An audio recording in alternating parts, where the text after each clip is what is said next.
తెలుగు కుర్రాడు నితీష్ కుమార్ రెడ్డి ఆస్ట్రేలియా పర్యటనలో అదరగొట్టిన సంగతి తెలిసిందే. అతడు మెల్బోర్న్ టెస్టులో సూపర్ సెంచరీతో జట్టును ఫాలోను గండం నుంచి బయటపడేశాడు. ఈ క్రమంలో టెస్టు కెరీర్లో 171 బంతుల్లో తొలి శతకం సాధించాడు. 8వ స్థానంలో బ్యాటింగ్కి వచ్చిన నితీష్ తొలి బంతి నుంచి నిలకడైన ఆటతీరును ప్రదర్శించాడు.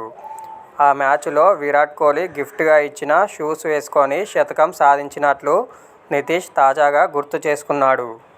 లాకర్ రూమ్లో కోహ్లీ సర్ఫరాజ్ ఖాన్ను నీ షూస్ సైజ్ ఎంత అని అడిగాడు. దానికి సర్ఫరాజ్ 9 అని సమాధానం ఇచ్చాడు. అప్పుడు కోహ్లీ నా వైపు తిరిగాడు. నాకు చాలా ఆనందం వేసింది. నా సైజ్ షూస్ కాకపోయినా సరే విరాట్ బూట్లు నాకు కావాలి అని మనసులో అనుకున్నాను. నా షూ సైజ్ అడిగిన వెంటనే నేను 10 అని చెప్పా. కోహ్లీ తన షూస్ నాకు ఇచ్చాడు. తర్వాత జరిగిన మ్యాచ్లో నేను ఆ బూట్లతోనే ఆడి సెంచరీ సాధించాను అని తెలుగు తేజం నితీష్ కుమార్ రెడ్డి ఓ యూట్యూబ్ ఛానల్లో పాడ్కాస్ట్లో మాట్లాడుతూ అన్నాడు.